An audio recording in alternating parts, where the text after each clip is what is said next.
esperar unos minutitos para ver si se unen algunos más para empezar la clase.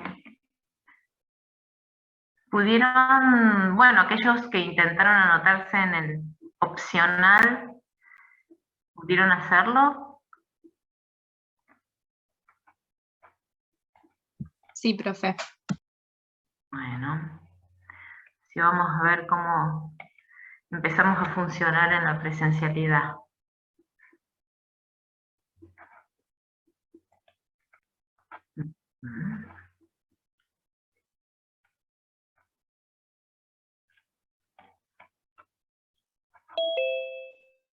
Ya el lunes va a estar abierta la unidad temática 9 y ahí en la unidad temática 9 van a tener en los trabajos prácticos, así en la parte procedimental, para inscribirse a los TP optativos presenciales de la UT9. Así que eso a partir del lunes al viernes se pueden anotar.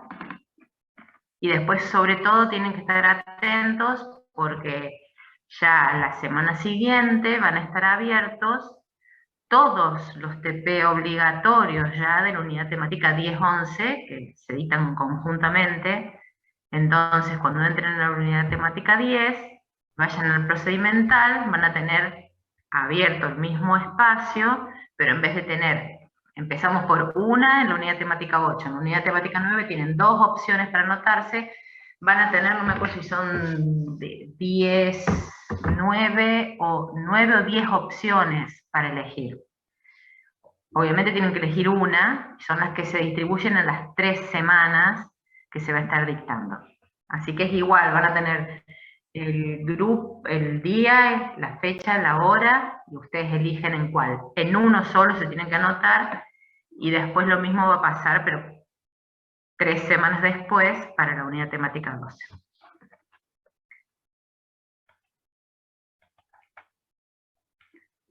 Bueno, vamos a admitir a todos.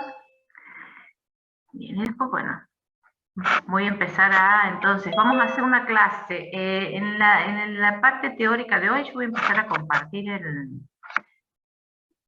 yo mientras estoy dando la parte teórica no voy a estar mirando mucho el chat, pero así que lo veo al final. Ustedes vayan si quieren dejando preguntas, si les quieren dejar anotadas, y las vamos contestando al final.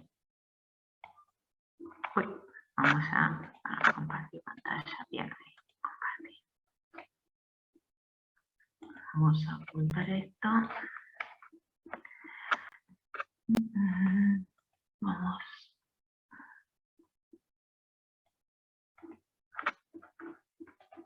Bien. Entonces, ahí, ¿pueden ver lo que compartí en la pantalla?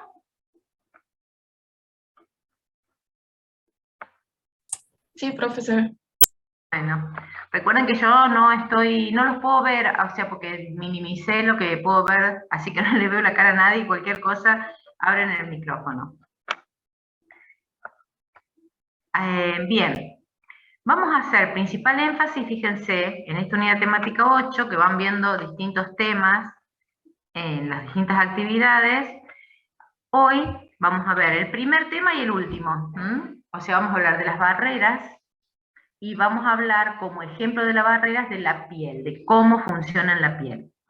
Ustedes estuvieron hablando un poquito ayer jueves de las barreras del sistema respiratorio, y cuando van a tener otra clase extra para ver más lo de tolerancia inmunitaria a nivel digestivo, van a repasar las barreras del tubo digestivo. Serían como las 3 principales, que son las que aparecen acá. Fíjense que entonces el resto de lo que tienen desarrollado lo tienen o en algún trabajo práctico, o lo tienen, perdón, pero si no, no puedo admitirlos, o lo tienen en la guía de autoestudio, donde tienen desarrollado bien más profundamente inflamación, por ejemplo.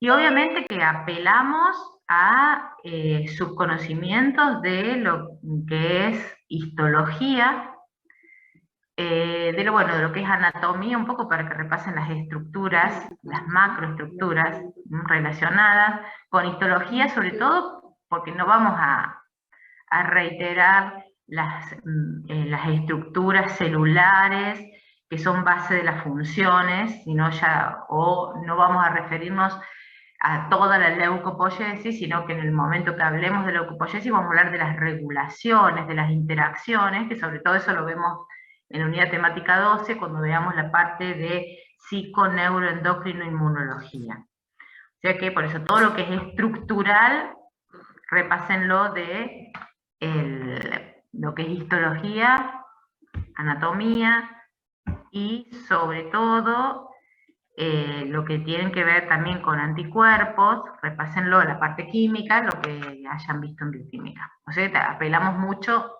más allá que aquellos que cursaron microbiología, ya tienen toda una unidad temática de inmunología, por eso tampoco lo damos, cuando hablamos de citoquinas no hablamos de los listados tremendos de citoquinas o de todos los receptores que tienen la las células, pues sabemos que eso lo ven profundamente en micro, y bueno, obviamente de inflamación también lo ven en patología, así que como ven, toda la parte que es inmunología está como seccionada a lo largo de la carrera.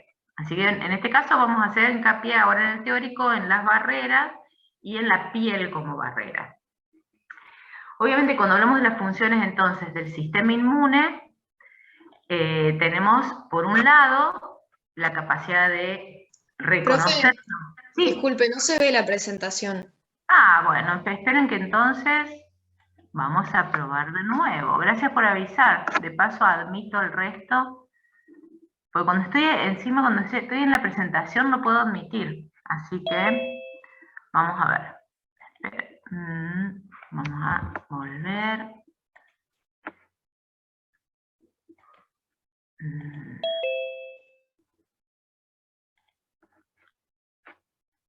Ahora entonces vamos a ver mi pantalla. Bien, ahí sí lo ven, ¿no?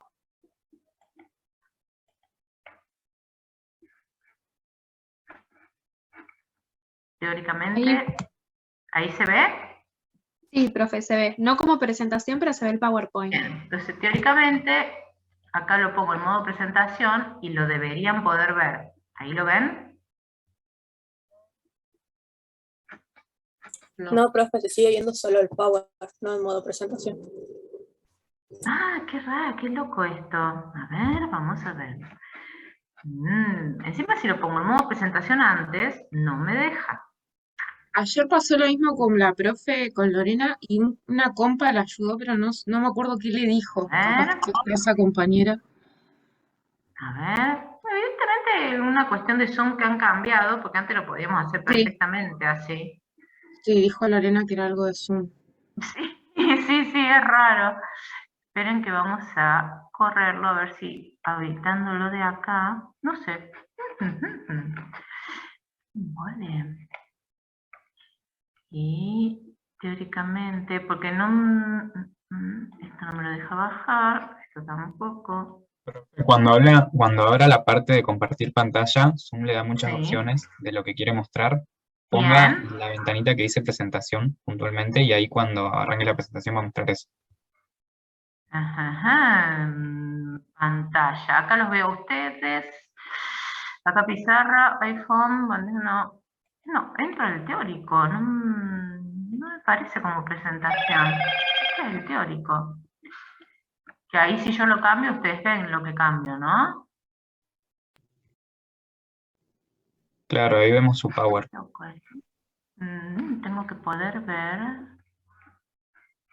Entonces, vamos a...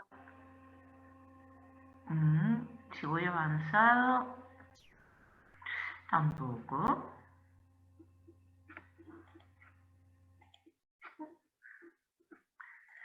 No sé. ¿Qué mola? Pero vamos a hacer una cosa. esperen que lo pongo como presentación y lo abro directamente como presentación, porque lo tengo guardado en el Power. Denme 2 minutos, si quieren aprovechen, si quieren aprovechen a preguntarme alguna duda que hayan tenido de la cuestión administrativa. Si dudaron algo en estos días que empezamos, vamos a hacer otra prueba.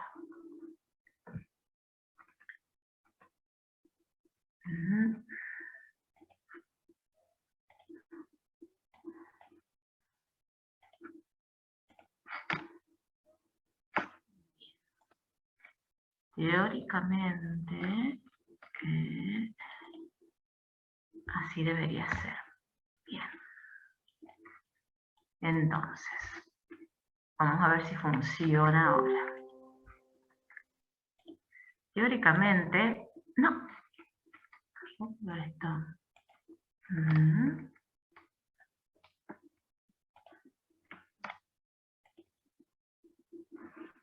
Acá tengo presentación directa.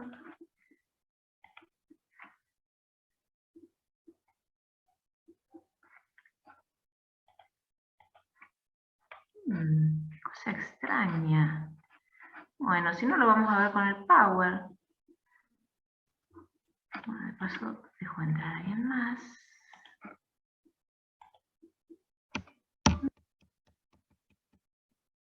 Cuando lo paso a presentación no me deja compartirlo. Lo elimina del... Es muy extraño.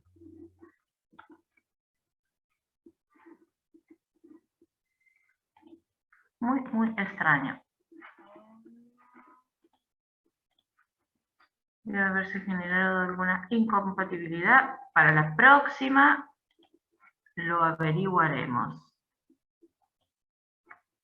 Va a tener que ser acá. Bien.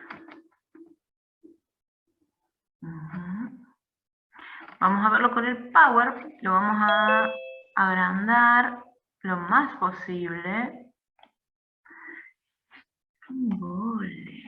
Porque no se ve bien. Vamos a intentar de nuevo con presentación. A ver. Ahí ¿no lo ven, chicos? ¿La presentación la ven ahí?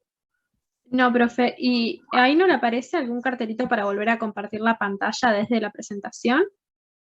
No. ¿No le aparece deja cambiar? solo, no. Me deja... Ah, ahí está, ahí me dejó. ¿Ahí la ven? Ahí está. Sí, ahí sí. Claro, recién ahora, después de dejarla abierta, al dejarla abierta recién ahí. Bien, ya hoy aprendí algo. Bien, gracias chicos. Bien, entonces, lo que les decía es que vamos a ver barreras y vamos a aplicar el concepto de barrera específicamente a la piel. Y entonces, cuando hablamos de las funciones del sistema inmune, tenemos las funciones básicas, las que siempre relacionamos con la defensa ante microorganismos, donde hay procesos para reconocer, para reconocer, neutralizar y eliminar todas esas moléculas extrañas, y por otro lado, como tienen en el trabajo práctico de tolerancia, que también han visto en patos, si han cursado, si están comenzando a cursar, el desarrollo de tolerancia frente a las propias moléculas del organismo. Obviamente que eso se encuentra vinculado y en un balance muy importante, lo vamos a ver como la implicancia de esa tolerancia, no como autotolerancia, sino como heterotolerancia ante los microorganismos que conviven con nosotros.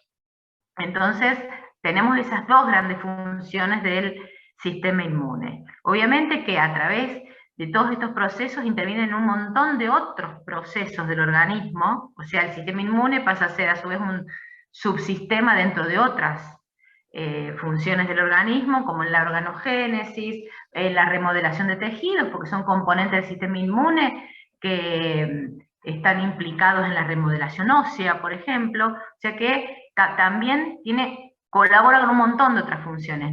La cuestión es que no se vean ustedes solamente restringidos a abordar el sistema inmune desde defensa contra agentes patógenos, porque vamos a ver, sobre todo ahora en este cuatrimestre, que está en todos lados el sistema inmune, y es la tercer pata de los grandes sistemas de regulación del organismo. Tenemos el sistema endocrino, el nervioso y el sistema inmune.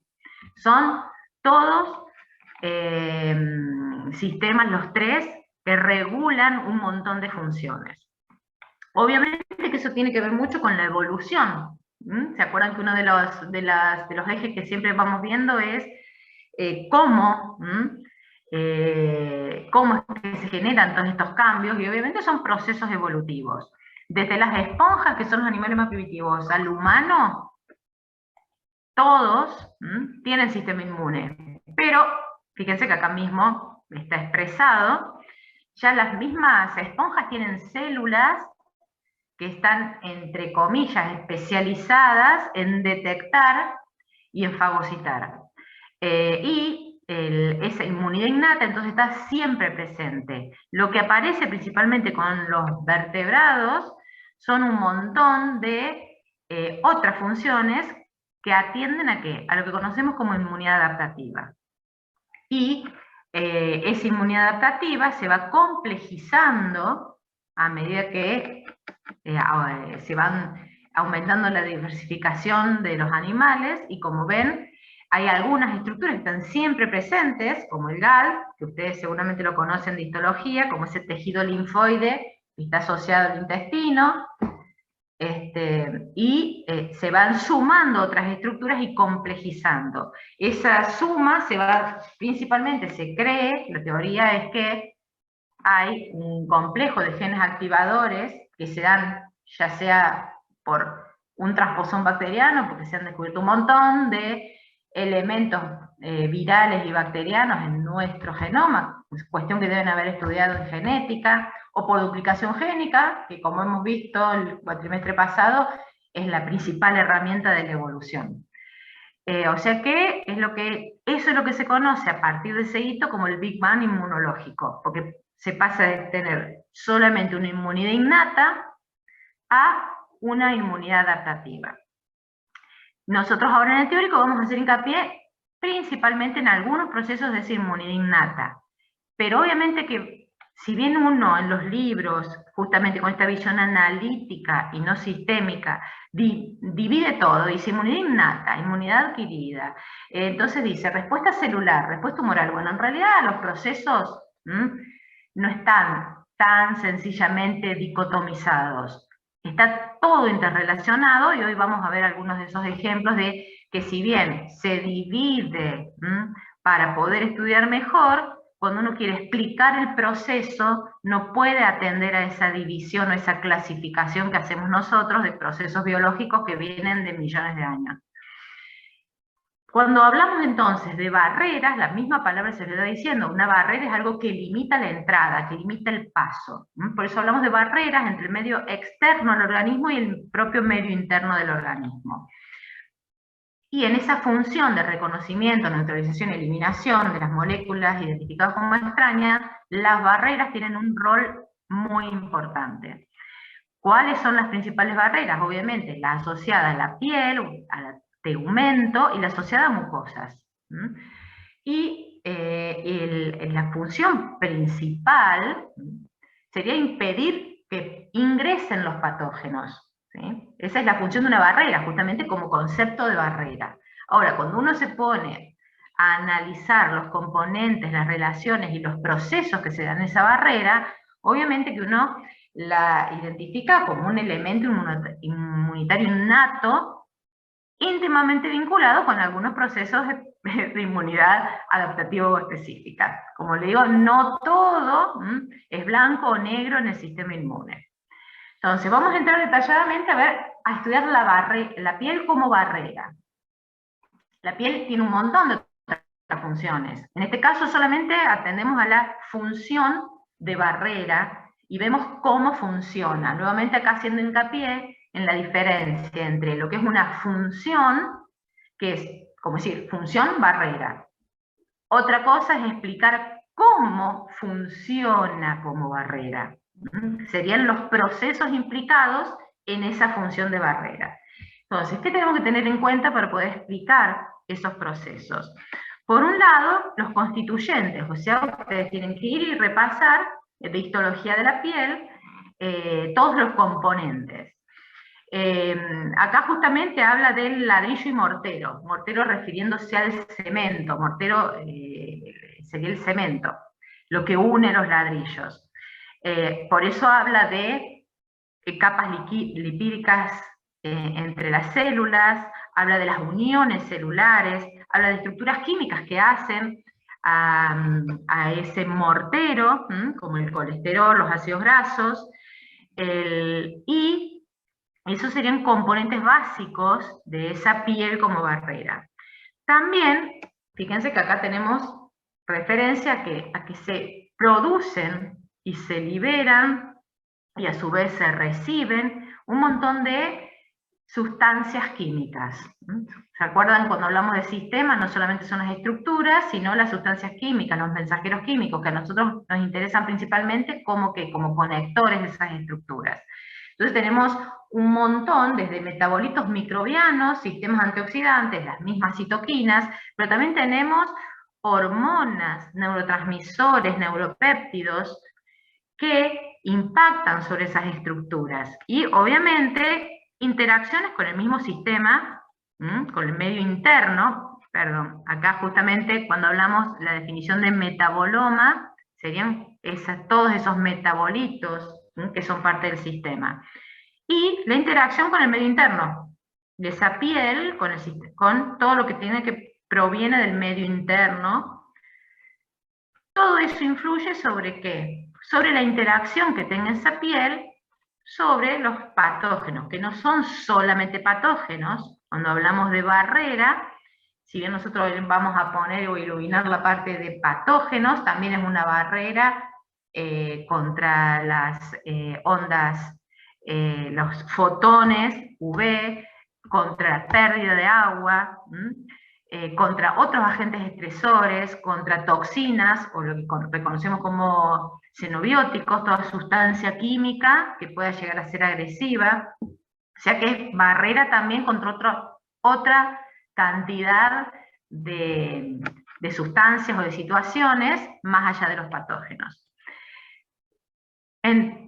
Cuando nos centramos ahora en la piel como barrera, como parte del sistema inmune ante patógenos, tenemos que entonces reconocer los componentes que van a interactuar en esa barrera. Repasando cuestiones que ustedes estudiaron en histología, tenemos ese estrato córneo, tenemos los otros estratos, granuloso, espinoso y basal, que componen la epidermis, y después la dermis. Y fíjense que en cada uno aparecen células que son los que reconocemos como componentes celulares del sistema inmune. Y esto es lo que está en constante interacción cuando hablamos de la piel. Entonces vamos a tener el estrato córneo, las uniones celulares de esas células que componen los diferentes estratos, las sustancias químicas que liberan esas células cuando están activadas, células no inmunes como los queratinocitos, y células inmunes también, que son las células dendríticas, los mismos linfocitos, mastocitos, el microbioma, o sea, toda la microbiota que convive en la piel. Y otro componente importante a tener en cuenta son los vasos sanguíneos y linfáticos que irrigan la piel. O sea que todos los procesos se van a estar dando a través de estos distintos componentes. Por eso hablamos de que cuando vemos a la piel como barrera, sería como un subsistema dentro de ese gran sistema inmune, y que tiene una importante función en vincular esa división que hacemos entre inmunidad innata e inmunidad adaptativa. Específicamente, entonces, vamos a para poder analizar, pasamos a la visión más analítica, esto de tratar de dividir y juntar cosas que se parecen, a esa piel como barrera en 4 tipos. Podemos subdividir, para explicar los componentes y las interacciones de esos componentes, en 4. Entonces, la más conocida, la más fácil es decir que es una barrera física, porque todos esos estratos que nombramos recién justamente constituyen una barrera física. O sea que todo lo que ustedes estudiaron en histología, de ese estrato córneo, el estrato granular, todos esos componentes celulares hacen a esa barrera física. Cuando vemos en detalle los componentes de esa barrera física, vamos a reconocer esos corneocitos que se renuevan constantemente, que forman parte justamente de esa barrera, esa renovación constante, esa pérdida de esa parte del estrato córneo, es parte funcional de la barrera, de cómo funciona como barrera. Ahora, cuando profundizamos en la epidermis, tenemos los queratinocitos, las importantes uniones celulares que aparecen entre esos queratinocitos, y también el rol que dice acá de la matriz lipídica extracelular. ¿Por qué? Porque justamente en ese sustrato córneo, entre esos corneocitos que después terminan perdiéndose en esa renovación constante, que conforma parte de cómo funciona como barrera física, se van generando una importante barrera lipídica al combinarse distintos lípidos de la matriz extracelular. Y a eso se suma la importancia de las uniones entre células que se dan en los otros estratos, principalmente en el granuloso. Por lo tanto, cuando hablamos entonces de la piel como barrera, decimos que es una barrera lipídica y oclusiva, porque justamente cumplen un importante rol esos lípidos en el estrato córneo, más allá de las células que se van perdiendo, y oclusiva por la importancia de las uniones celulares en el resto de los estratos. Pero obviamente ahí estamos hablando de la epidermis. Ahora, no solamente vamos a tener esa barrera física, sino que también podemos reconocer sustancias químicas que se liberan. Por eso hablamos de una barrera química, que obviamente, ¿de dónde se liberan? De células que están en la barrera física, por eso ahí empiezan o en otros lugares, por eso ahí empiezan a perderse los límites en estas clasificaciones. Entonces, cuando ustedes encuentran los libros barrera química, en realidad, ¿qué se está hablando? De parte de la barrera biológica, que son los microorganismos que liberan antimicrobianos, sustancias antimicrobianas, que por su metabolismo mantienen un pH ácido, que inhibe el crecimiento de otras bacterias, de sustancias secretadas por las glándulas sebáceas, el sebo y la lisozima, que también impide el crecimiento de algunos patógenos, los mismos queratinocitos y glándulas sudoríparas que liberan sustancias antimicrobianas, y también tenemos inmunoglobulinas secretoras, como la IgA. O sea que fíjense que esa barrera química está compuesta por los productos de secreción de los componentes estructurales de la barrera física y de la barrera microbiológica o biológica, que vamos a ver después. Entonces, ¿qué nos quedó acá? Ver lo que es parte de la piel como barrera, que conocemos como barrera inmunológica. ¿Qué quiere decir eso? Que hay un montón de células que reconocemos componentes del sistema inmune que forman parte de la barrera de la piel. O sea que hay mastocitos, natural killers, eosinófilos, distintos tipos de linfocitos, células dendríticas y células de Langerhans son las más importantes, que están en ¿dónde? En la dermis, y que forman parte de la piel como barrera. Entonces fíjense qué difuso que son esos límites de decir barrera, células de la inmunidad innata, células de la inmunidad específica. En realidad, como función barrera de la piel, están trabajando todas juntas. Y lo que estuvimos mencionando, la barrera biológica, que es la microbiota, o sea, todos los microorganismos que conviven en nuestra piel. y que son muchísimos que están encima de la piel, que también, fíjense, ingresan, están también conviviendo en el folículo piloso, en las glándulas sudoríparas, y que son de distintos taxones, o sea, principalmente bacterias y hongos, y levaduras, pero son de distintos taxones. Esa microbiota de la piel tiene un rol muy importante, por eso vamos a detallar algunos, que justamente son los que no están, aprovechamos el teórico para darle algunas cuestiones que no están tan desarrolladas en los libros de fisiología, pero que hacen a la fisiología. Y para analizarlo podemos hacernos varias preguntas. ¿Cómo es que conviven con el hombre? ¿Cómo llegaron esos microorganismos a la piel? Si son siempre los mismos en todas las personas, o sea, las mismas especies de microorganismos. ¿Cómo es que se mantienen en la piel? Si existen sistemas de defensa en la piel. ¿Cómo ejercen su función como barrera? Si puede llegar a ser patógena, si bien son convivientes, si pueden llegar a ser patógenas. ¿Cómo es que el sistema inmune no los elimina? Si son, entre comillas, posibles agentes patógenos. O sea, fíjense que aparecen un montón de preguntas, si tiene relación con después con la respuesta inmune, con los distintos mecanismos de la respuesta inmune, innata o específica. Entonces, para poder dar respuesta a todas estas preguntas, tenemos que ir, fíjense, recorriendo un montón de estructuras y procesos que ya también hace que esa división, que si bien la utilizamos mucho para estudiar, se pierda. Cuando hablamos de los procesos, las divisiones, las clasificaciones se pierden. Entonces, las dos primeras preguntas, justamente estas de cómo es que conviven con el hombre, ¿a dónde debemos remontarnos?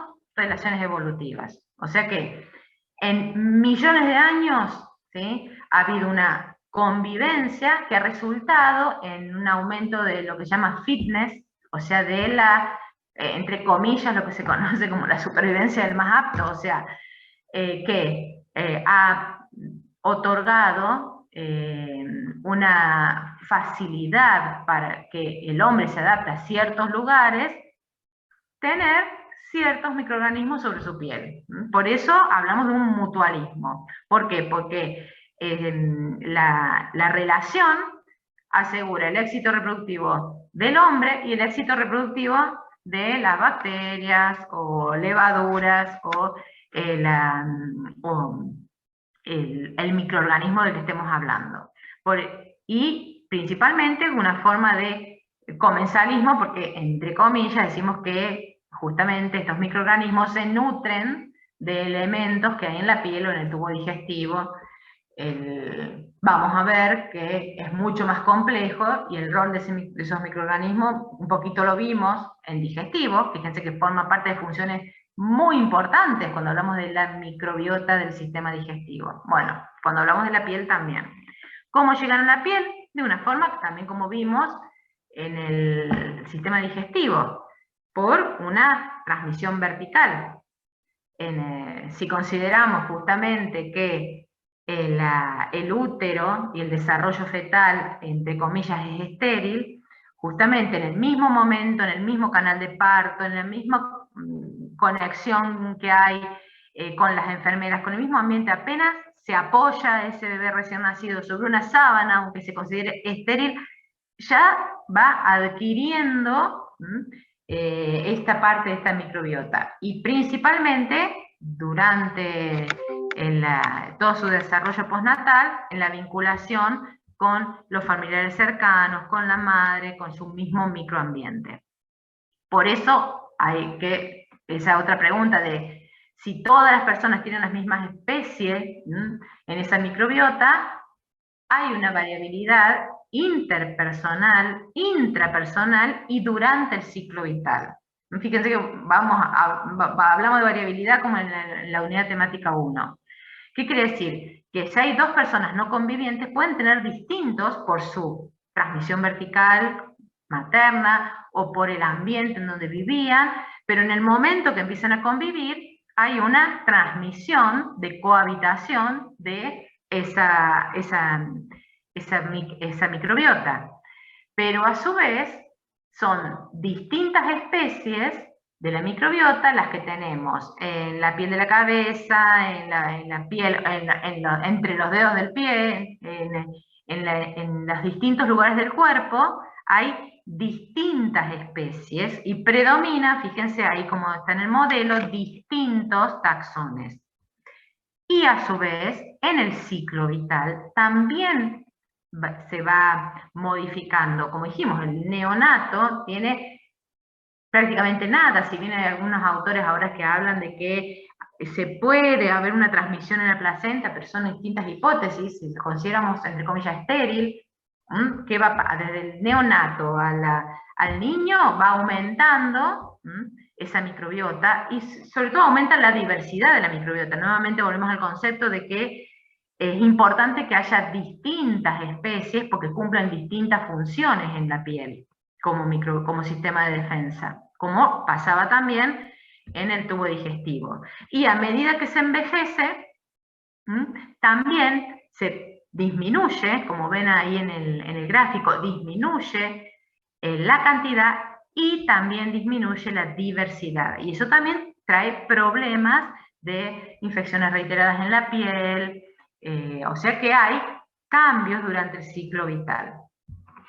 Fíjense que siempre porque tengan siempre en cuenta cuando vayan estudiando, observar si encuentran cambios en el ciclo vital de todos los parámetros, en este caso en la microbiota, pero en todos los parámetros ustedes investiguen si hay cambios en el ciclo vital. Generalmente en el teórico le hacemos alguna referencia, porque es una cuestión importante, porque en los libros generalmente que tenemos el ejemplo del adulto joven, sano, bueno, pero a veces en los neonatos es una cosa, en los niños es otra, en el adulto mayor es otra.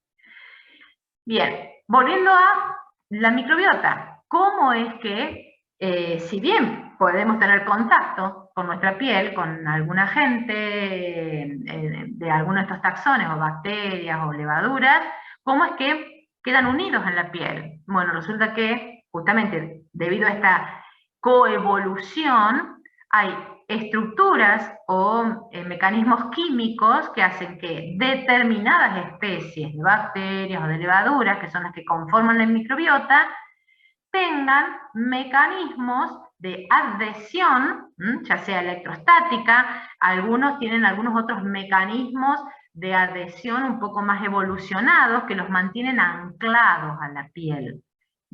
Entonces, justamente de eso habla la coevolución, que aparecen mecanismos específicos entre especies y la piel del hombre. ¿Por qué? Pues justamente la piel es un nicho ecológico. Justamente esto que hablábamos de comensalismo es porque justamente es tanto el sudor, el sebo, las mismas células del estrato córneo que se pierden, forman parte de ese nicho. Algunos de los microorganismos son facultativos anaerobios y tienen preferencia por las glándulas sebáceas. Otros, como son halotolerantes y utilizan urea, también pueden estar en algunos sectores de la piel, como en las axilas, donde hay mayor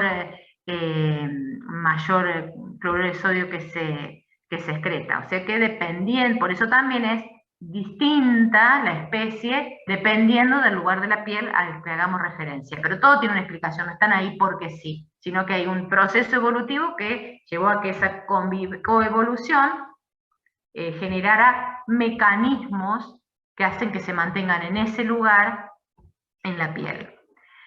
Ahora, ya sabemos cómo llegaron, cómo se mantienen anclados, que cambian el ciclo vital, ¿qué rol cumplen en esta función de la piel como barrera biológica? La cumplen de distintas formas. Una de las más sencillas es por competencia, que es la que tienen acá. Por competencia, porque compiten por los nutrientes contra algún agente patógeno, entonces evitan que se desarrolle. También ellos mismos producen sustancias, como estaba antes cuando hablábamos de la barrera química, que hay antimicrobianos producidos por la microbiota, producen sustancias químicas, o los propios metabolitos de esa microbiota inhiben el crecimiento de otros agentes que son patógenos para el humano. hablamos de que ese metabolito también disminuye el pH, que es parte de la barrera química. Y también hay distintas, todo esto que les estoy diciendo está escrito acá. Hay la interacción hace que se bloquee el anclaje de otras posibles bacterias patógenas. Por lo tanto, fíjense que hay un montón, sería entre comillas, colabora con lo que vimos, que es la barrera química, ¿sí? Y su misma presencia por competencia de nutrientes inhibe o impide el desarrollo de otros patógenos. Y también inhibe la formación de biofilms, que acá es lo que está representado, que son los biofilms. Muchas veces cuando se adhieren algunos microorganismos, conforman entre ellos mismos distintas capas, ¿sí? Conformando un ecosistema microbiano que es muy difícil de erradicar. Cuando se adhiere a una superficie, se van como autorreplicando, uniendo, y justamente es uno de los principales problemas. Cuando se generan biofilms en estructuras orgánicas e inorgánicas, ni le cuento si es adentro del cuerpo, es ¿por qué? Porque los antibióticos no llegan cuando hay un biofilm. Justamente, una de las funciones de la microbiota es la inhibición, a través de todos estos mecanismos, de la formación de biofilms de sustancias patógenas. Como ven, tienen muchísimos mecanismos, por eso es muy importante su función. Ahora, ¿esta microbiota puede llegar a ser patógena? Sí. ¿Por qué? Porque ¿de qué va a depender? Del estado o de la capacidad de respuesta y de los mecanismos básicos que hacen al sistema inmune del hospedador, o sea, de cada persona. Por eso, las personas inmunosuprimidas, la misma microbiota pasa de ser beneficiosa a ser patógena, porque hay un montón de procesos que se alteran y entonces sí, esa microbiota puede llegar a ser patógena. Obviamente hay algunas que lo son más fácilmente y otras que no llegan a ser nunca patógenas. Y obviamente que va a depender de la carga de ese patógeno, aunque sea parte de la microbiota, y del, ¿qué cosa? Del estado del sistema inmune del hospedador, o sea, de cada persona. Ahora, la gran pregunta es por qué el sistema inmune no elimina, si bien los reconocemos su importancia, ¿cómo es que el sistema inmune, apenas ese neonato tiene contacto con una bacteria o con una levadura, por qué no lo elimina? Y bueno, acá entra el concepto de tolerancia inmunológica.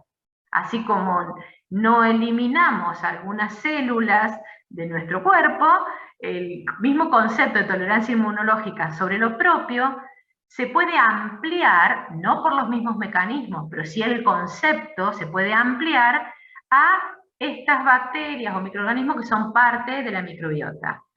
¿Cómo? A través de la misma respuesta inmune que regula la actividad de determinados linfocitos, principalmente de los linfocitos reguladores. Entonces, obviamente que hay siempre un primer contacto de ese neonato, un primer contacto con acá se modeliza o se ejemplifica con el Staphylococcus epidermidis, donde ese primer contacto lleva a la activación de ese sistema inmune que genera una gran cantidad de linfocitos T reguladores por sobre los efectores. Por lo tanto, a medida que se mantiene esa bacteria sobre la piel, esto se mantiene, los linfocitos reguladores liberan mensajeros químicos que inhiben la respuesta inmune ante la presencia de esta bacteria. Y eso es lo que denominaríamos tolerancia inmunológica en estos casos. Porque la misma presencia constante, porque es parte ahora de la microbiota, induce algunas citoquinas, y esas citoquinas, ese perfil de citoquinas que se desarrolló en ese contacto, son citoquinas como la interleuquina C o el factor de necrosis tumoral alfa, que suprimen la activación del sistema inmune. Y allí aparece un importante rol de una célula que está en la piel, que se llama células de Langerhans, que seguramente ustedes lo vieron en histología. Y fíjense que está modelizado justamente que sería importante porque tiene la capacidad de censar cualquier daño, de censar la presencia excesiva, por ejemplo, de parte de la microbiota, y es quien genera el que cambie ese balance de reguladores a efectores, o de efectores a reguladores. ¿A través de qué? De la liberación de distintas citoquinas. Principalmente tiene una importante función cuando estamos frente a agentes patógenos, pero también es las citoquinas que libera esta célula de Langerhans en la generación de estos linfocitos T reguladores, quien participa de esta tolerancia inmunológica. Fíjense que acá ya aparecieron varias cuestiones que exceden al concepto de microbiota como parte de la barrera, y ya empezamos entonces justamente a recorrer esas redes de comunicación entre la inmunidad, la barrera, esa barrera que podemos conceptualizarla dentro de la inmunidad innata, y cómo ese componente de la barrera depende de ¿qué? De la inmunidad adquirida. Obviamente, entonces, eso nos lleva a pensar que hay una gran interrelación de esta microbiota con los mecanismos de defensa. Justamente, fíjense que acá aparece una palabra que estamos viendo desde el año pasado, que es crosstalk, entre la microbiota y el hospedador. O sea que hay una comunicación, entre paréntesis, entre comillas, perdón, una charla, de ahí viene la palabra crosstalk, a través de mensajeros químicos entre los componentes de la microbiota y las células del sistema inmune. Obviamente que hay algunas células que no son parte del sistema inmune, como los queratinocitos, pero en la piel conforman parte de la barrera y que tienen un importante rol en los mecanismos de defensa. Y obviamente que fíjense que la presencia, volvemos al caso del Staphylococcus epidermidis, la misma presencia de este microorganismo secreta sus productos metabólicos, se unen a receptores que tienen los queratinocitos, que ahora vamos a ver, en este caso llaman TLR2, y cuando se unen activan la producción de defensinas y que aumenten las uniones entre los propios queratinocitos. Por lo tanto, la presencia de ese microorganismo fortalece a la piel como barrera. O sea que, así como está de epidermidis, tenemos muchos ejemplos de bacterias de la misma microbiota, que están fortaleciendo o estimulando la actividad de otros componentes de la misma barrera, y activando el sistema inmune de defensa. O sea que hay una gran interrelación. Fíjense que nuevamente acá ya nombramos algunas cuestiones que aparecen los TLR, los queratinocitos, que pueden ser activados, y a su vez secretan distintos componentes del sistema de defensa. Y entonces podemos empezar a hablar, ahora sí, específicamente del rol que cumplen los queratinocitos, las células de Langerhans que estuvimos mencionando antes, y las células dendríticas, que ustedes seguramente las conocen histológicamente, como su estructura, de dónde vienen, de histología. Por eso pueden repasarla. Acá las vamos a poner en funcionamiento. ¿Qué tienen en común estas tres células que están en la piel? Los queratinocitos, las células de Langerhans, en la epidermis, y las células dendríticas en la dermis, tienen varias cosas en común. Que las tres reconocen PAMs y DAMs, que tienen la capacidad de secretar antimicrobianos, quimiosinas y citoquinas. Entonces vamos a ver cada definición, cómo es que la definición de PAMs y DAMs, y cómo se secretan estos antimicrobianos, quimiosinas y citoquinas. Entonces los PAMs, posiblemente ustedes los hayan visto, no sé si en biología, en introducción a la biología humana, o a lo mejor en histología, bueno, los que han cursado microbiología seguramente los han visto. Obviamente que viene del inglés. En castellano, ¿qué quiere decir? Patrones moleculares asociados a patógenos. Fíjense que la palabra patrón ya les dice que se repite. Cuando hablamos de un patrón, quiere decir algo que se repite. Molecular, estamos hablando de ese nivel de organización, de una molécula. No estamos hablando del microorganismo o del patógeno completo. Por eso, cuando hablamos de PAM, son estructuras a nivel molecular que están presentes en todo un taxón, que son únicos e inequívocos, o sea, unívocos e inequívocos de ese taxón, que siempre van a estar en todas las especies de ese taxón, porque son importantes para la supervivencia del individuo, aunque estemos hablando de virus, parásitos, bacterias o levaduras, y que no están, esas moléculas no están presentes en los vertebrados, no se expresan en los vertebrados. ¿Qué quiere decir? Serían las moléculas que reconocen, que se identifican con cada taxón. Por ejemplo, constituyentes de las paredes de las bacterias, de proteínas de las cápsulas de los virus, proteínas de anclaje de los parásitos, componentes de las paredes de las levaduras, o sea que son específicos y lo más importante es que no se expresan en los vertebrados. Esos serían los PAMs. Ahora cuando hablamos de DAMs, que posiblemente esto lo han visto en patología, ¿por qué en patología? ¿Por qué los PAMs en microbiología? Porque tuvieron los microorganismos. ¿Por qué los DAMs en patología? ¿Los tienen que haber visto o los van a ver?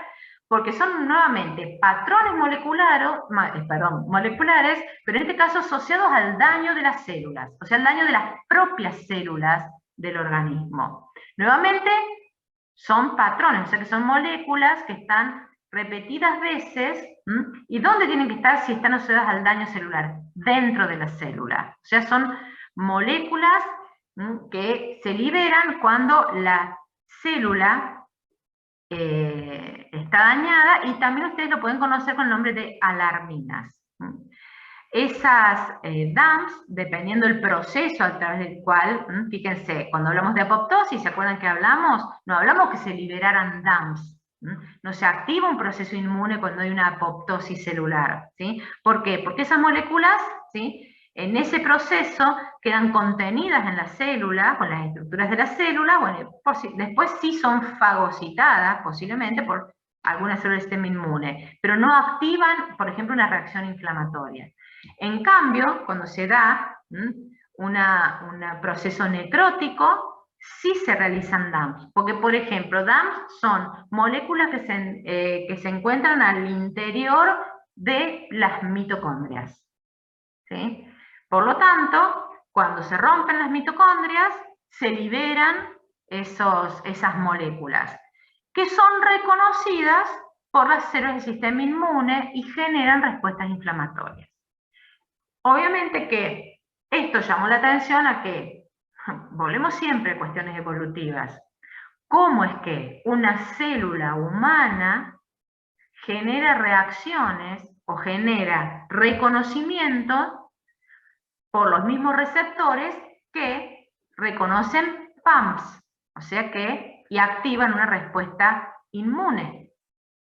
Bueno, todo eso tiene que ver con ¿qué? Con esa teoría que seguramente, fíjense con todas las asignaturas que les estoy haciendo link, seguramente estudiaron en biología general, que es la teoría del origen de la célula eucariota, donde, ¿cuál es la principal teoría?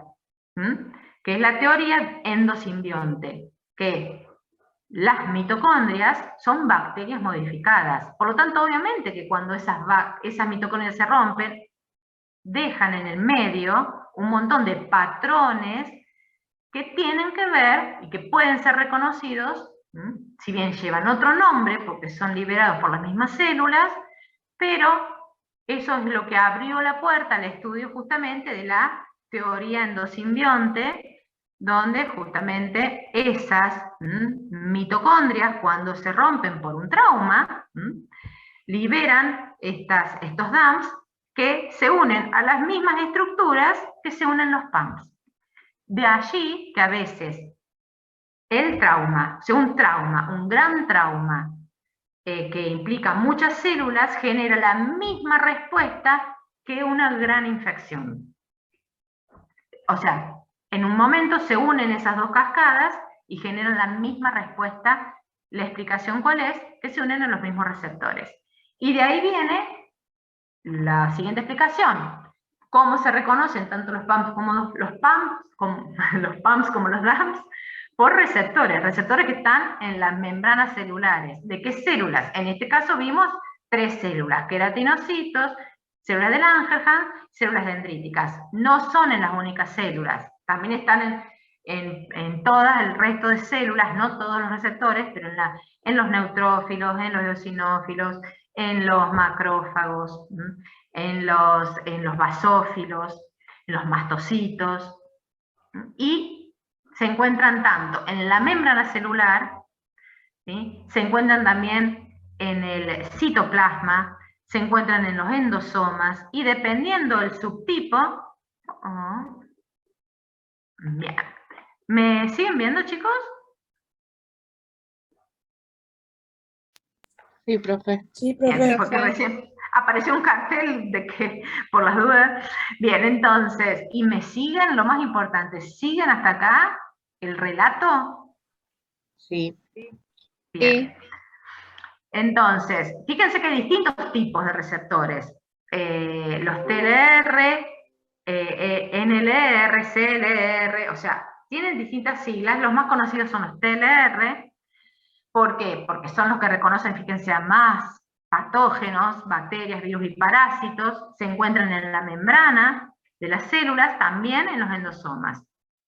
Todos reconocen distintas estructuras. Estos serían los PAMPs. El ligando sería el PAMP que reconocen, o los lipopolisacáridos, o a la parte de la flagelina. Fíjense, este sería el PAMP, sería el ligando que está presente en algún grupo. O sea, el reconocimiento viene por parte de estos receptores de reconocimiento de patrones, que los vamos a conocer como RRP, o Toll Receptor, el Toll-like Receptor son los más conocidos.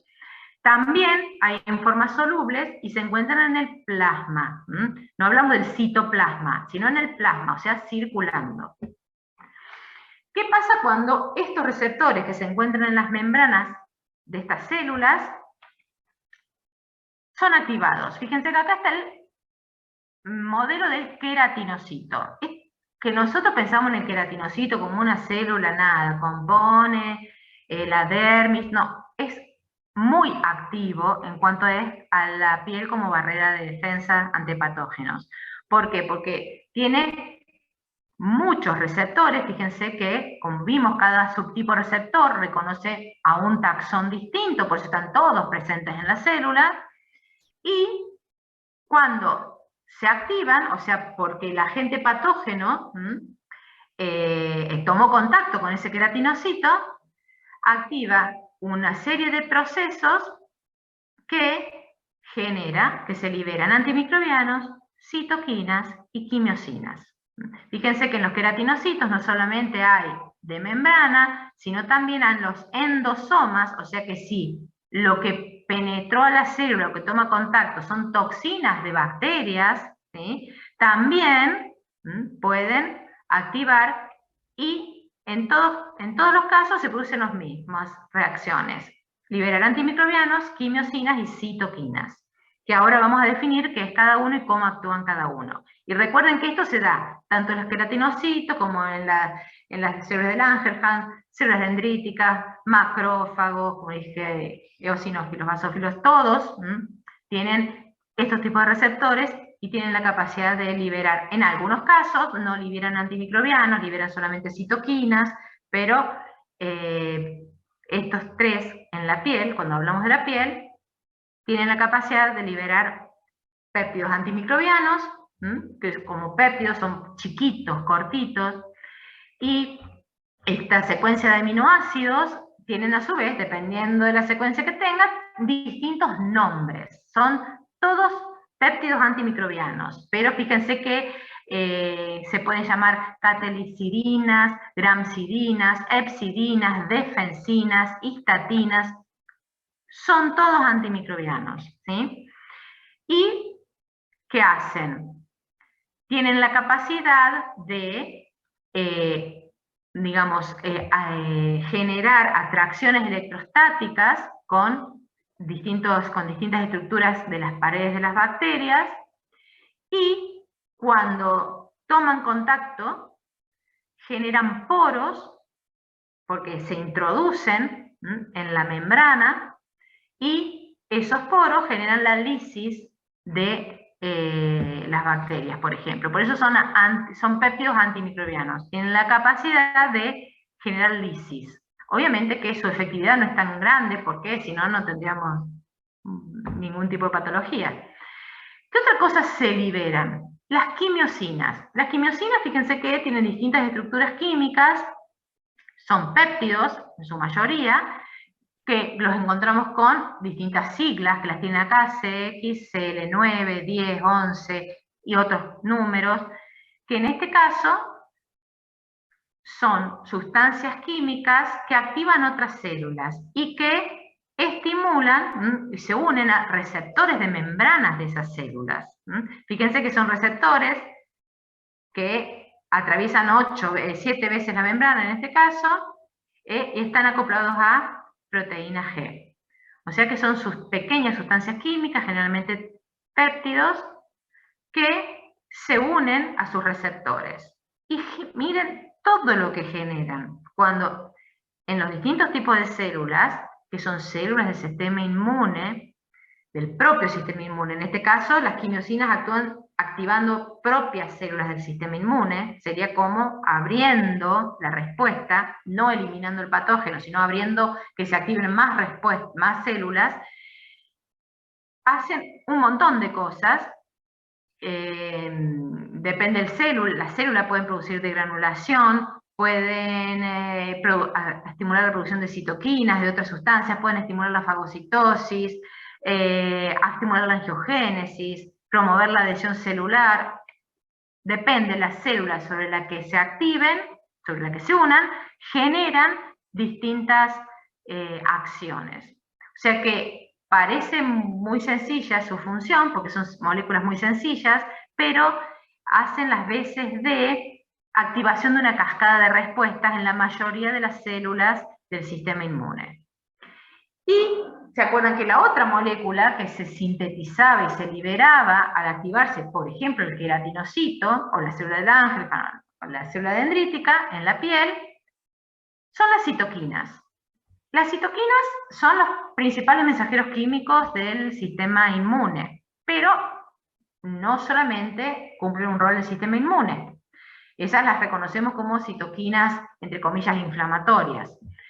Que no todas son inflamatorias, pero son las que las ubicamos como relacionadas con el sistema inmune. Pero también hay citoquinas que son liberadas por los mismos adipocitos, que las conocemos como adipoquinas, por el músculo, que se llaman mioquinas, por el mismo hueso, por el hígado, o sea que las citoquinas son una gran familia. Nosotros solamente acá, cuando vemos sistema inmune, nos referimos a las citoquinas que son liberadas por las células del sistema inmune. Y que tienen receptores principalmente en las células blanco, en la membrana. Son receptores de membrana, fíjense que son distintos tipos de receptores de membrana, acoplados a tirosinquinasas, o del tipo de receptor del tipo de inmunoglobulina, o acoplados a proteína G. O sea que hay gran diversidad de receptores porque hay gran diversidad de citoquinas y actúan en multiplicidad de células, no solo del sistema inmune.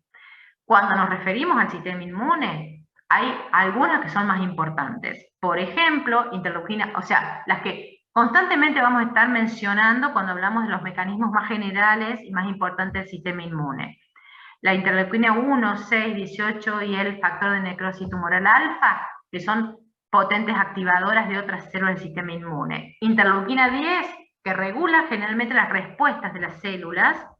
Y después tenemos otros tipos de interleuquinas, que pueden ser la 6, la 1, que actúan en otras células, actúan sobre el sistema nervioso, sobre el hígado, o sea, son liberadas por el células del sistema inmune, pero tienen acción sobre otras células del sistema. Volviendo entonces a lo que hablábamos de las células de Langerhans, las dendríticas, ya dejando los queratinocitos, que ese es el rol importante que tienen, es que al entrar en contacto cualquier patógeno con un queratinocito de la piel, tiene la capacidad ese queratinocito de activarse, porque tiene la capacidad de reconocer los PAMs, los DAMs también, cuando hay trauma, por los TLR, y liberan quimiosinas, citoquinas, que activan a otras células del sistema inmune. Esas otras células del sistema inmune que activan son células de Langerhans y dendríticas, que a su vez también tienen la capacidad de reconocer los PAMs y los DAMs. O sea que fíjense que ahí se da ciertas formas de retroalimentación positiva entre ellas, ¿sí? Porque se activan mutuamente. Ahora, las células de Langerhans y las células dendríticas comparten más cosas, o sea, ya se separan ahí en su origen y en sus mecanismos y en sus funciones de los queratinocitos, que tienen una respuesta muy limitada, es esa, de activación, reconocimiento, activación y activación de otras células, y liberación de quimiosinas como una parte de la barrera química. Las de Langerhans y dendríticas comparten linaje. ¿Qué quiere decir eso? Que provienen de las mismas células hematopoyéticas, que también comparten linaje con los monocitos, que después son monocitos macrófagos. Depende del libro que agarren, van a haber distintas líneas de linaje. No importa eso, lo importante es que sepan que provienen de las mismas células que van abriendo su linaje. Lo que quiere decir eso es que Langerhans, dendríticas y macrófagos, al provenir del mismo linaje, tienen la misma constitución, por lo tanto, pueden tener los mismos mecanismos y funciones. Por eso es importante tener una idea del linaje. Porque uno dice, che, si vienen de las mismas células, son todas mismas primos hermanos, posiblemente compartan mecanismos celulares y tengan funciones parecidas. Y eso pasa. Acá podríamos agregar entonces macrófagos. ¿Qué son esas funciones? Que obviamente tienen receptores capaces de reconocer los antígenos, tienen receptores que reconocen quimiosinas, por lo tanto son activadas también por la activación de otras células, como decíamos los queratinocitos, pero a través de los dos y principalmente por los antígenos, al reconocerlo, tienen la capacidad de procesar ese antígeno y de exponerlo a través del complejo mayor de histocompatibilidad, que en este caso van a ser tanto 1 como 2, y a su vez cuando se activan, de exponer otra serie de receptores que son sensibles a otras citoquinas que liberan otras células. O sea que fíjense que tienen la capacidad de activarse, y esa activación conlleva cambios morfológicos porque se adquiere una gran forma estrellada y también adquieren gran movilidad y que adquieren capacidad de secretar otras citoquinas. O sea que fíjense que la activación de esas células dendríticas, lo mismo pasa con las células de Langerhans, es muy importante. Acá que tenemos representado entonces que tiene la capacidad de reconocer el patógeno, es el PAM con el TLR, por ejemplo en este caso, que es una célula dendrítica, tiene capacidad de liberar citoquinas que coestimulan a otras células, y lo importante de internalizar, y a través, en este caso, el complejo mayor de histocompatibilidad tipo 2, exponer parte de ese microorganismo, por lo tanto, cumple el rol de células presentadoras de antígeno, tanto las células de Langerhans como las células dendríticas en la piel. Obviamente que siempre todo esto es más complejo. hay que tener en cuenta, si ustedes leen después en patología, porque todo esto tiene que ver mucho, porque dijimos las células de Langerhans son las que están balanceando, dependiendo de las citoquinas que liberan entre la tolerancia, que dimos el ejemplo, la tolerancia de la microbiota, pero ojo que también son los que manejan el balance de la tolerancia con las mismas células. Por lo tanto, hay un montón de enfermedades autoinmunes de la piel que están relacionadas con el desbalance de la actividad de estas células de Langerhans.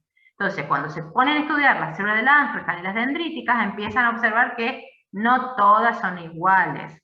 Hay distintos tipos que expresan distintos receptores y que se activan en distintas situaciones.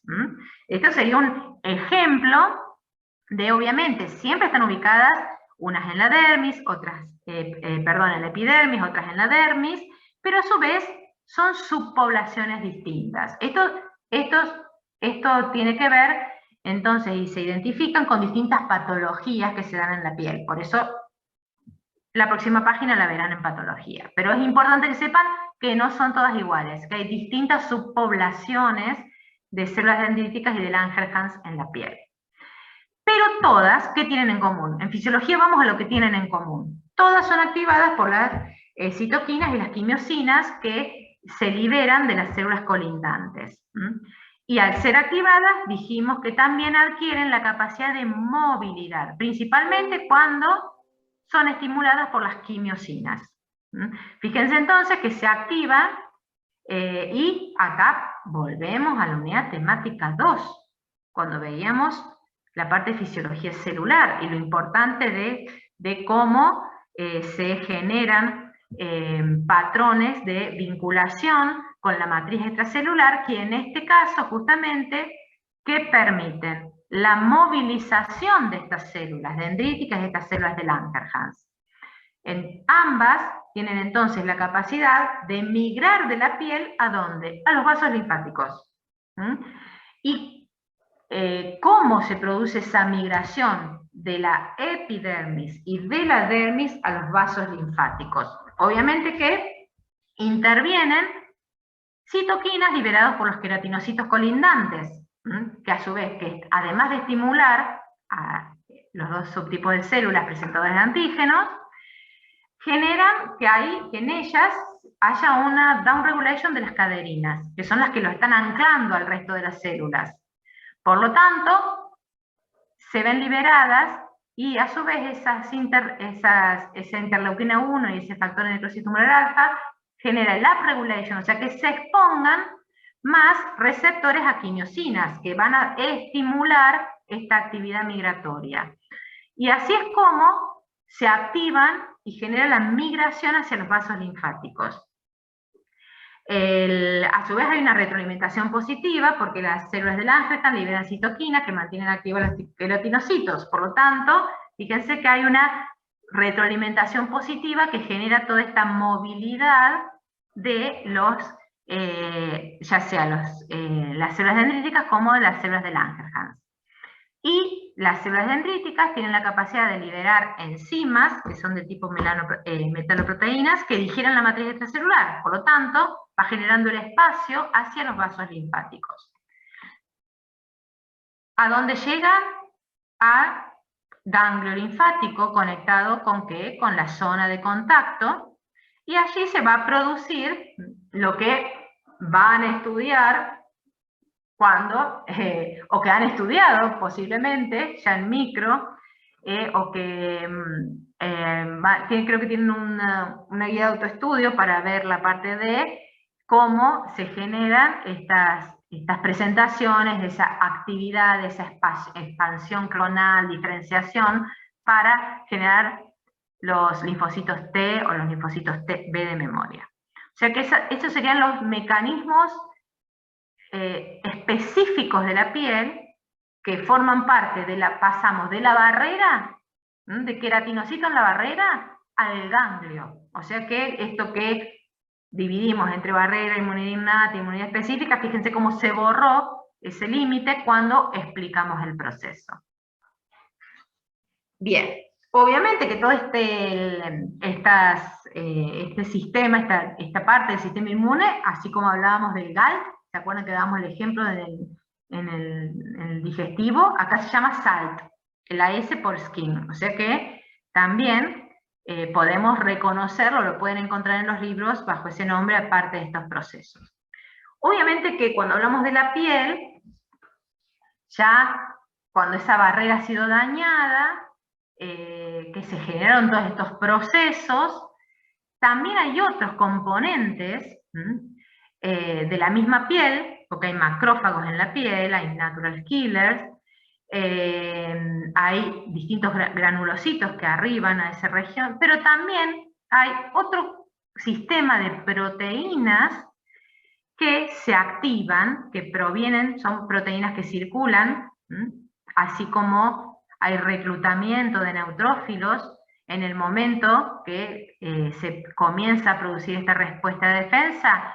También hay un conjunto de proteínas que circulan normalmente en la piel, como hablamos de la cascada de coagulación, acá hablamos de la cascada del complemento. Son proteínas que forman parte de lo que se llama sistema del complemento, que tiene una función muy importante. Entonces, este sistema del complemento se lo define justamente como el conjunto de proteínas plasmáticas, en su mayoría donde son sintetizadas, como son sintetizadas la mayoría de las proteínas plasmáticas en el hígado, se las identifica con una sigla de C1 a C9, pero como eso se va repartiendo, sobre todo en una parte de ellas, vamos a tener subdivisiones A y B.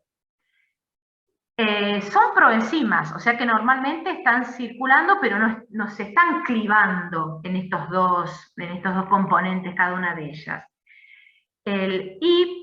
Lo más importante es que así como en la coagulación tenemos una vía extrínseca, una vía intrínseca, que tienen un componente unificador y sale la vía final común, bueno, en el sistema del complemento también, y hay 3 vías, ¿sí? O sea que vamos a sintetizar, pues esto obviamente está todo en los libros. Lo importante es que tengan en cuenta que están circulando en plasma, que constantemente, obviamente, hay una pequeña ruptura, pero hay sistemas, como el factor H, que está constantemente evitando que se active la cascada, porque una vez que se activa la cascada, vamos a tener un montón de respuestas que complementan lo que vimos anteriormente, por eso se llama sistema del complemento. Y entonces dijimos, hay 3 vías.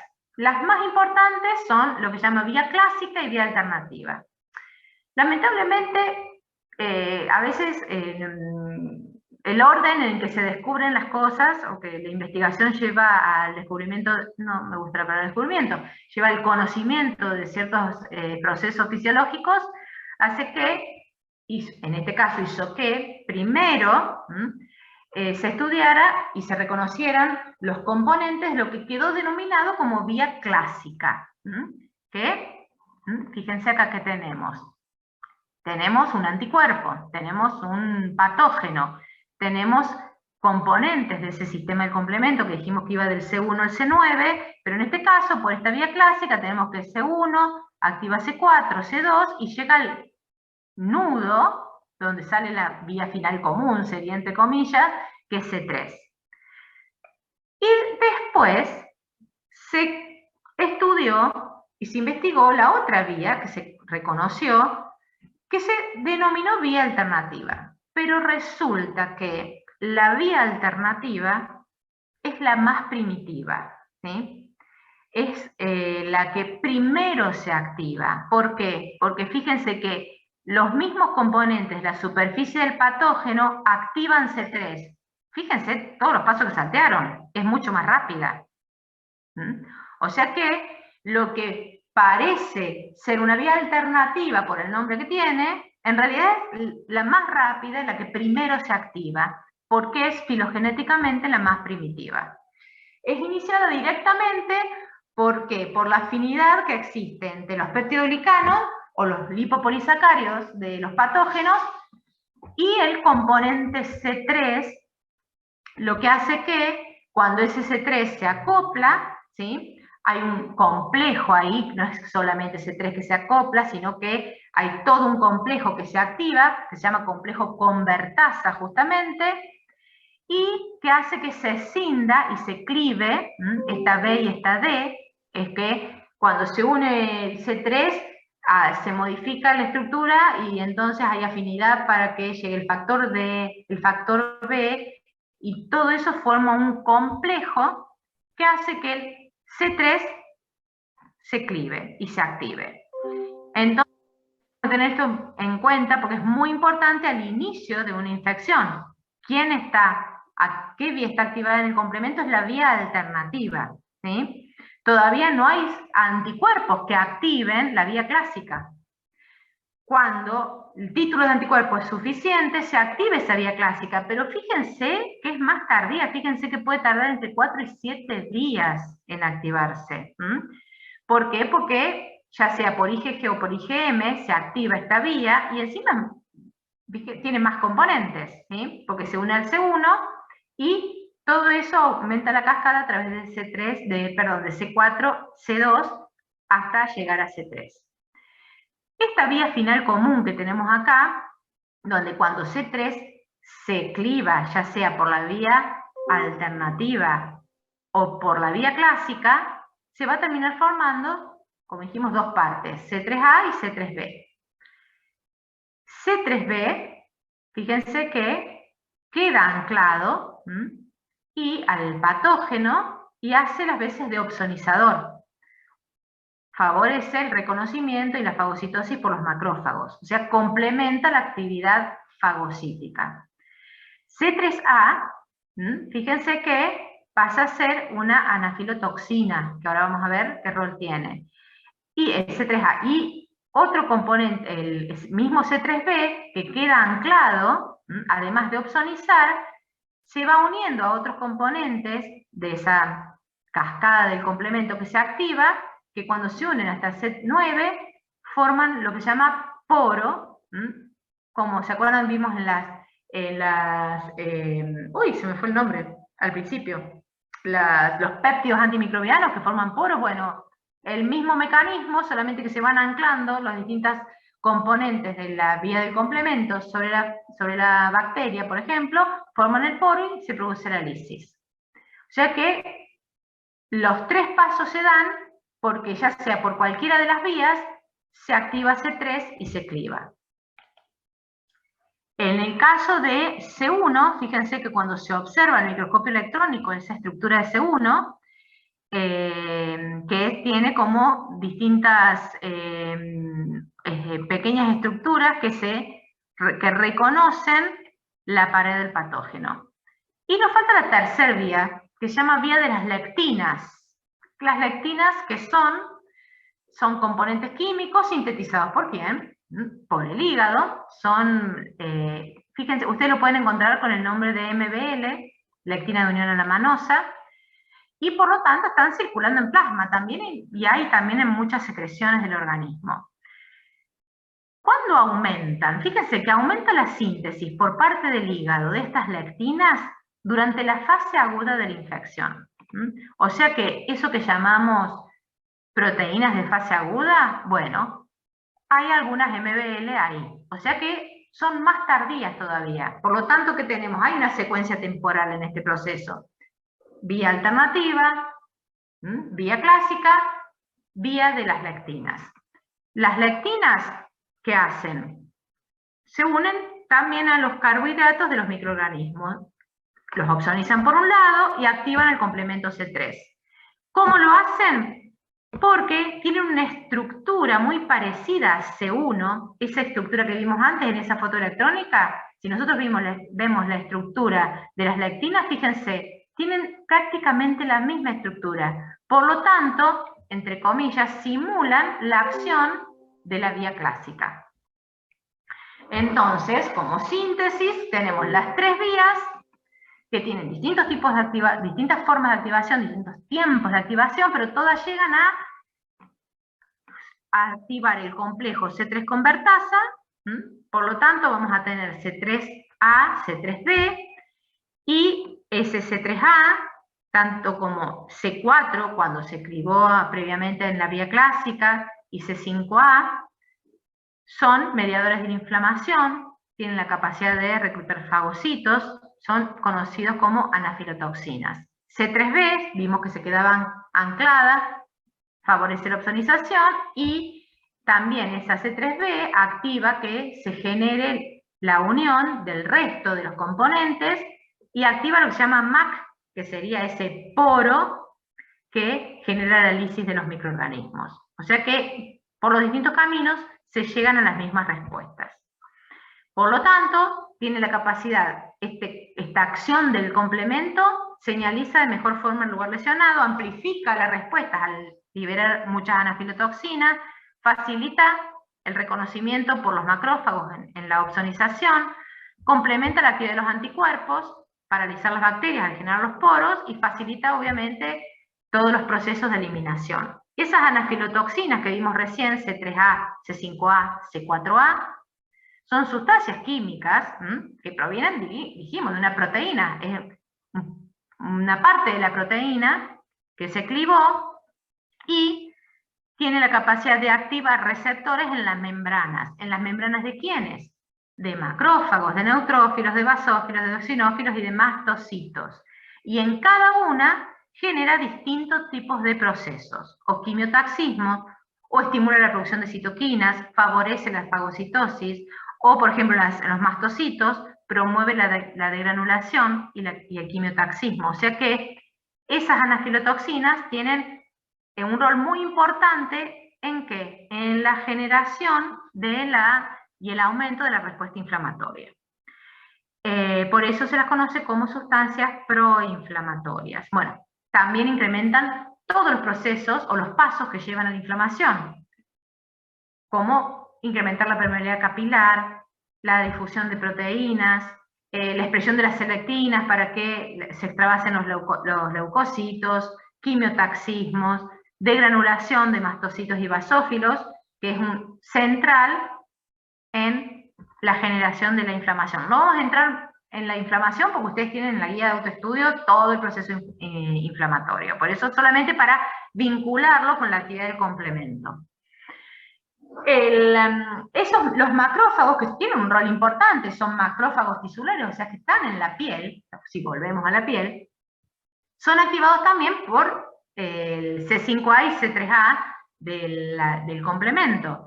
Y al unirse, por eso fíjese acá están, tienen receptores específicos, como vimos, para estos péptidos, porque serían partes de las proteínas que estaban circulando, y también activan al macrófago. Y fíjense que el macrófago también tiene receptores ¿para qué? Para C1, ¿se acuerdan? Y a su vez MBL.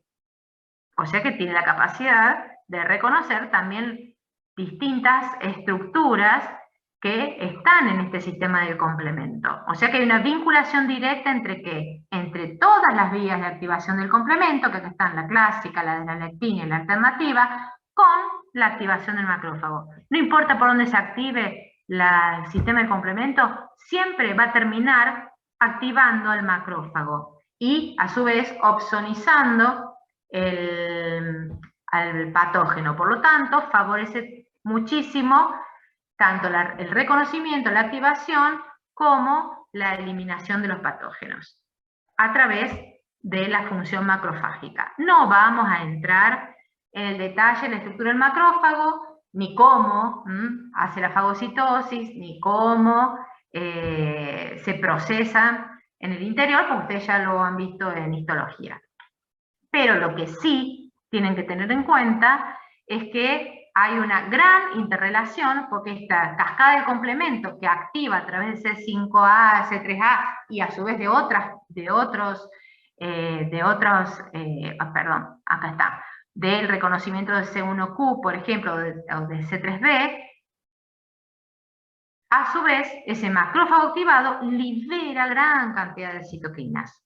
Y así es como se van aumentando o amplificando esa respuesta. Las citoquinas entonces liberadas por los macrófagos a su vez tienen una secuencia temporal. Fíjense que también tenemos que ir prestando atención a las secuencias temporales. La vimos alguna secuencia temporal en los distintos tipos de activación del sistema de complemento. También con el tipo de citoquina que es liberado por los macrófagos. Fíjense que en tiempo, en este caso son horas, antes hablábamos de días, acá hablamos de horas.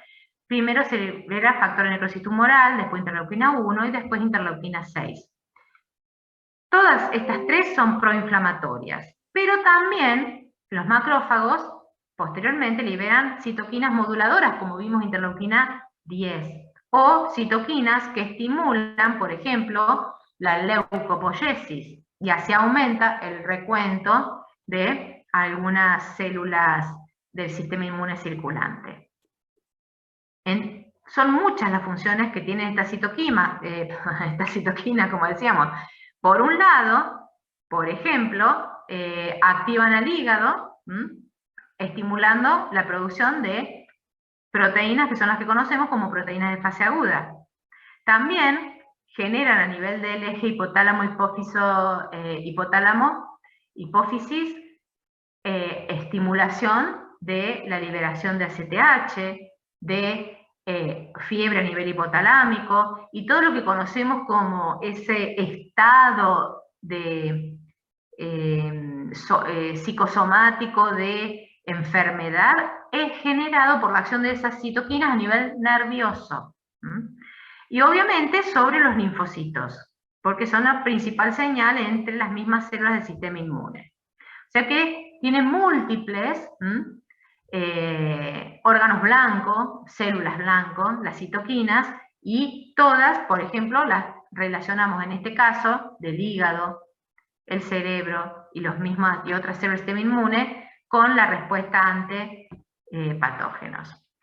Una cosa importante de estos macrófagos, que sabemos que tienen íntima relación, porque su linaje hace que lo relacionemos es el sistema monocito macrofágico, y que también ustedes han visto en histología que dependiendo el tejido en donde se diferencien, el ambiente químico del tejido donde se diferencien, van a tener dos perfiles. Uno se llama M1 y otro M2. Y a su vez tienen distintos nombres, porque lo conocen como células de Kaplan en el hígado, como macrófagos alveolares, bueno, ahí reciben el mismo nombre, pero son células de la microglia, osteoclastos en el hueso, histocitos en el sistema conectivo, o sea que, encima que reciben distintos nombres, tenemos que reconocer que funcionalmente, y son un poquito distintos morfológicamente, funcionalmente es importante tener en cuenta que dependiendo de las citoquinas que generan la activación del monocito, o sea, en el momento en que el monocito pasa a macrófago, las citoquinas que están activando ese proceso determinan si funcionalmente van a ser lo que conocemos como M1 o M2. M1 son los que tienen que ver con todos los procesos proinflamatorios, y M2 con los procesos antiinflamatorios y que tienen vinculación con el proceso de cicatrización. O sea que fíjense que tenemos la línea de ese linaje va a terminar, dependiendo del tejido, dando estructuralmente distintos macrófagos, pero a su vez funcionalmente también determinan la acción que va a tener en el proceso, si van a ser proinflamatorios o si van a ser antiinflamatorios. Entonces, acá tenemos representado eso. Fíjense que dependiendo la interleuquina a la que esté expuesto en el momento, por eso hablamos de que hay una secuencia temporal, dependiendo en el momento en que se diferencie, si está expuesto al factor de necrosis, al gamma, pasa a ser M1. Y fíjense, interleuquina 4, 5, 13 pasa a ser perfil M2, que es antiinflamatorio y que tiene un gran rol en la reparación de tejidos. Acá ya tenemos algunos, fíjense, este CXCL4 es una quimiosina que también puede tener influencia en la diferenciación, pero fíjense que es importante en la generación de algunas patologías. O sea que de ahí también es importante tener en cuenta el microambiente químico en el que se diferencia. Este mismo concepto de importancia del microambiente químico en que se diferencian, que vimos en el macrófago, también es importante cuando hablamos de los distintos tipos o perfiles de linfocitos T, de T helper, perfil TH1 y perfil TH2. Es exactamente el mismo concepto. Entonces, el proceso inflamatorio, al que no nos vamos a referir, porque lo ven en la guía de autoestudio, involucra todos estos procesos, puede darse obviamente en la piel, como en cualquier otro tejido, y acá están nombrados la mayoría de los componentes que vimos recién, y obviamente tiene un rol central ese mastocito, como nodo del sistema inflamatorio que activa fuertemente el proceso inflamatorio, porque por un lado tiene receptores para todos los que estuvimos viendo, ¿sí? O sea que puede ser activado por citoquinas liberadas por otras células, puede ser activado por el complemento, puede ser activado por anticuerpos directamente, por la misma presencia de patógenos, y a su vez se generan con su activación dos procesos. Uno que es muy rápido porque es por la degranulación o por la secreción de lo que ya tiene sintetizado, heparina, ¿sí? Que es anticoagulante, citoquinas, principalmente interleuquina 4 y factor de necrosis tumoral alfa, histamina, que tiene efectos importantes a nivel vascular, que bueno, no los quiero, sustancias quimiotáxicas para eosinófilos y neutrófilos. Pero además, poquito más tardíamente, en la secuencia temporal, o una respuesta más a largo plazo, también libera mediadores químicos como citoquinas, prostaglandinas, leucotrienos, tanto leucotrienos como prostaglandinas, ¿se acuerdan? Son derivados del ácido araquidónico, y factores de crecimiento. O sea que tiene un rol muy importante. A veces se lo deja como de lado el mastocito, que ahí viene el basófilo en los tejidos. Es central en el proceso inflamatorio y en la liberación de mediadores químicos. Obviamente que en el caso que ese foco infeccioso, que por este ejemplo era en la piel, se mantiene, comienzan a aparecer cuestiones sistémicas. ¿Por qué? Porque estos mensajeros proinflamatorios generan una respuesta de fase aguda por las mismas citoquinas liberadas principalmente por macrófagos, que, por un lado, actúan en la médula ósea, estimulando la producción y diferenciación de polimorfonucleares. Por eso cuando vean regulación de la leucopoiesis, no puede faltar las citoquinas liberadas por macrófagos. En la sangre generan imaginación de los neutrófilos, por lo tanto facilita la extravasación en el sitio de la infección. A nivel hipotálamo, como vimos, el sistema nervioso central, inducen la fiebre, inducen otros estados anímicos, que lo veremos cuando veamos el sistema nervioso, y en hígado genera la síntesis de proteínas, que son las que conocemos como proteínas de fase aguda, que se consideran factores humorales innatos, porque generalmente decimos inmunidad humoral, entonces siempre vamos a anticuerpos. Hay otros factores humorales, o sea, son sustancias químicas que circulan. Quienes, las proteínas de fase aguda se consideran, en este caso, factores humorales innatos. Hay un montón. Uno de los más conocidos, lo que se solicita mucho, es la proteína C reactiva. Después tenemos, fíjense acá la que vimos, MBL, vía de las lecitinas, que activan el sistema del complemento. La misma fracción del complemento, C3C4, se considera, en algunos libros la consideran parte de las proteínas de fase aguda. Fibrinógeno, ceruloplasmina, todas tienen distintas funciones. Fíjense que en el caso de fibrinógeno, plasminógeno, es contener el foco infeccioso. Y cuando hablábamos de fracción C3 y C4 del complemento, o de MBL, son activar los procesos de respuesta ante el patógeno. Pero todos ellos son considerados proteínas de fase aguda.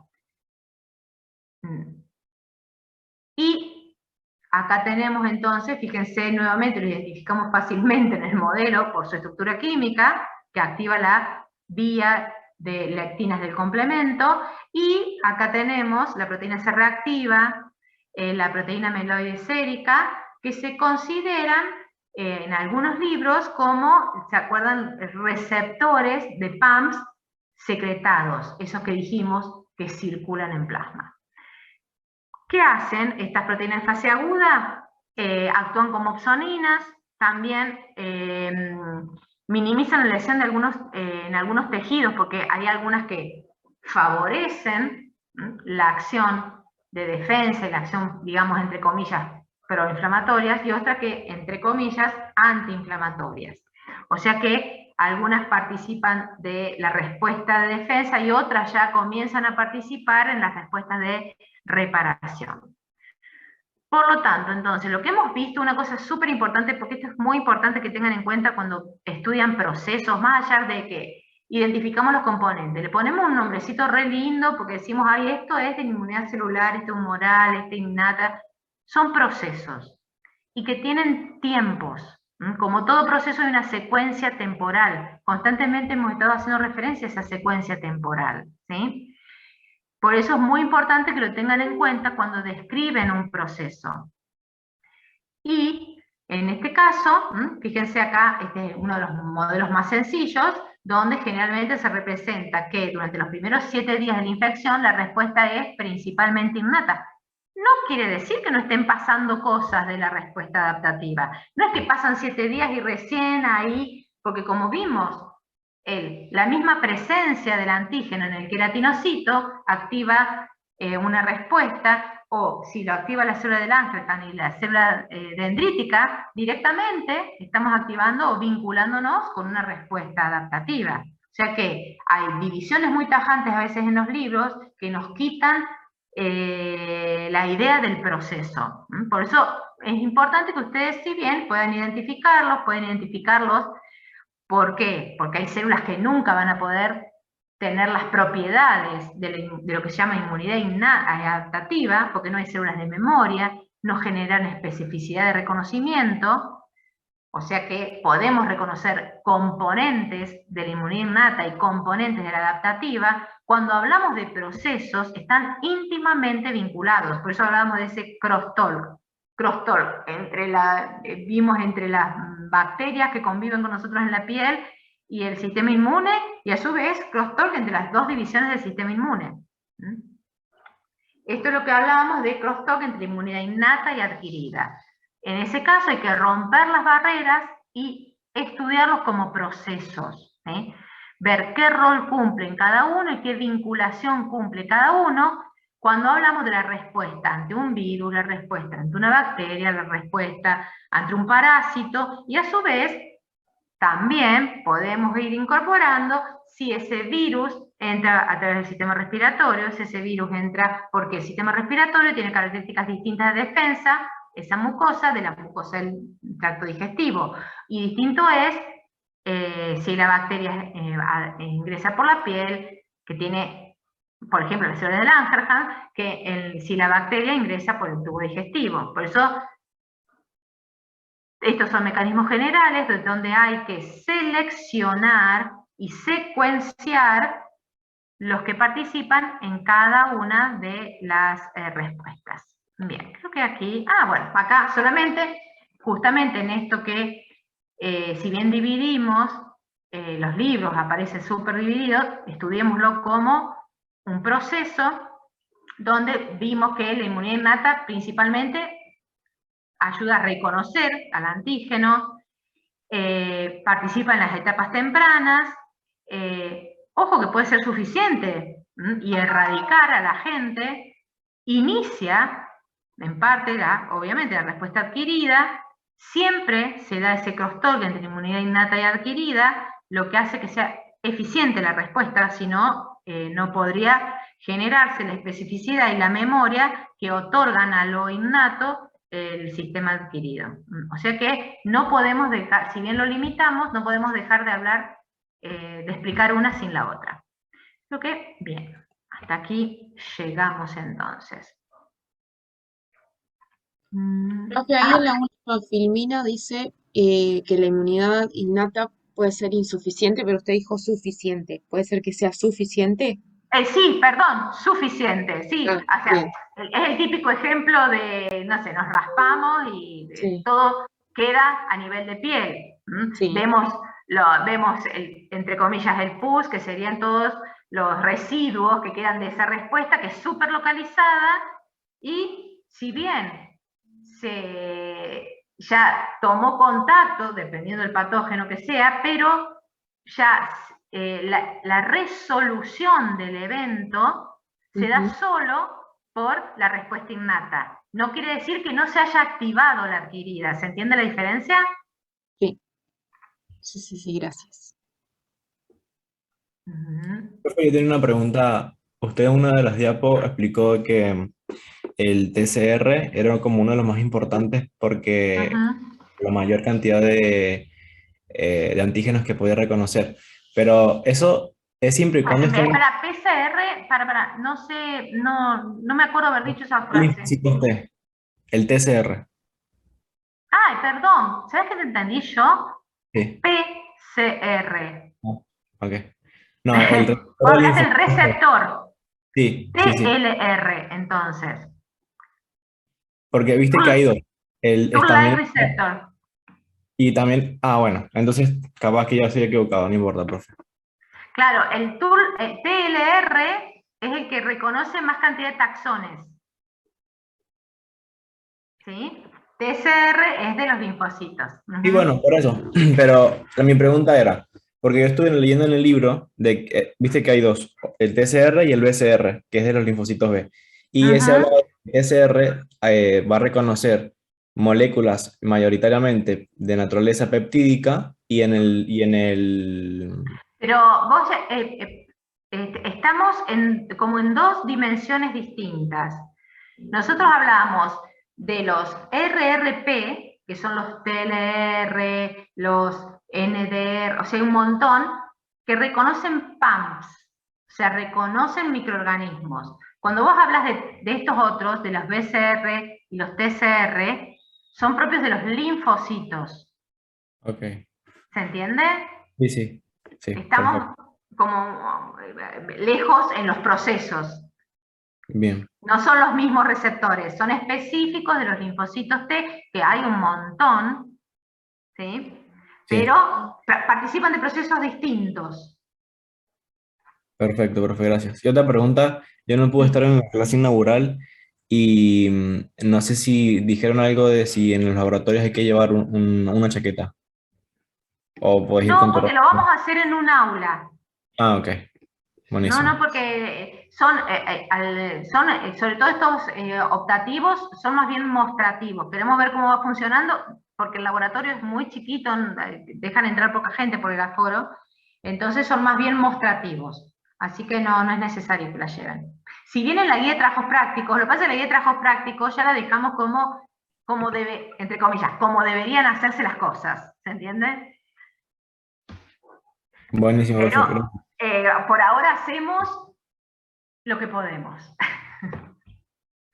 Sí, Bob, sí, lo voy a subir. Profe, Ahí preguntaban del Power. Sí. me queda una consulta sobre las células de Langerhans. Cuando estas se activan y procesan el antígeno, exponen en la superficie receptores para otras citoquinas y a la vez también liberan citoquinas, ¿entendí bien? Sí, hacen todo. Procesan el antígeno y lo exponen, por lo tanto son células presentadoras. Que es la propiedad que cuando se movilizan hacia el ganglio, tienen la capacidad de presentar ese antígeno a los núcleos de linfocitos. ¿Sí? Esa es la principal propiedad. Después, a su vez, también hay upregulation, o sea, exponen receptores para quimiosinas y citoquinas. Y a su vez liberan quimiosinas y citoquinas. Las tres cosas. Está bien, genial, profe. Y esto es como decirles un hiper resumen, lo más sintético y lineal que existe, sacando la mayor cantidad de siglas posibles que existen en lo que es la inmunología. Pero bueno, hay varios libros, nosotros ahí le dimos uno, pero hay varios libros que lo explican, obviamente con distinto nivel de profundidad, Ahí creo que está el Abas, que es un libro bastante sencillo están los modelos muy sencillos explicados. Porque esto se puede complejizar a niveles impresionantes. Por eso esto es solamente como la primer línea de pensamiento. Después en micro la profundizarán y, bueno, después la seguirán profundizando dependiendo de las patologías que estudien. Una consulta. A nivel de complemento, ¿está bien explicarlo así a grandes rasgos? O sea, no hay que hacer mucho hincapié en cada proceso de clivaje. O sea, ¿lo podemos explicar solamente cuáles intervienen generalmente y lo de las convertasas y listo? ¿O qué tanta profundidad hay que darle? Y es que lo que pasa es que no es mucho más, podés entrar más en el detalle de la molécula química, pero no es mucho más del complemento de lo que vimos hoy. Lo importante es reconocer las tres vías, reconocer funcionalmente y temporalmente cómo actúan las vías, ¿sí? Y después cuáles de las partes de cada uno, del C1 al C9, participan en cada respuesta. Cuáles son anafilotoxinas, cuáles son opsoninas, que en realidad es C3b, y cuáles participan del poro. O sea, en el fondo terminás hablando de todo el complemento.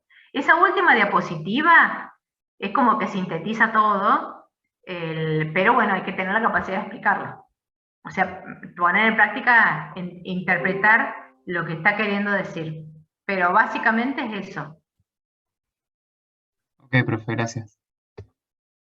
Obviamente que ahí da la explicación, también entender el cómo es que se une el C3b, porque tiene una estructura, el C1q, porque tiene una estructura y tiene una afinidad, y por qué las lecitinas también lo activan, porque son parecidas al C1q. Esas cosas son los cómo, que son los más importantes.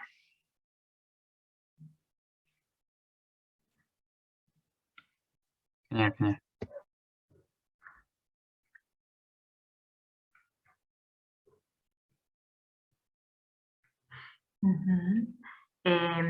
Y bueno, lo que estuvieron viendo, yo creo que ahora con los próximos 2 trabajos prácticos, ya les va a ir cerrando más. Y es bueno, el recorte de las horas que tenemos para dar, pero obviamente, como les digo, hay libros y literatura muchísima que el TP23 ya tiene fecha de recuperación.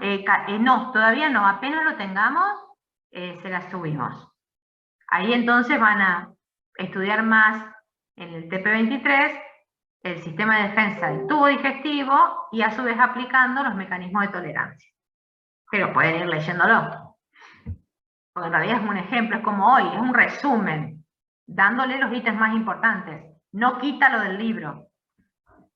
Esto no es solamente acotando algunas cosas que pueden no estar en el libro, pero sí o sí tienen que ir al libro a estudiar.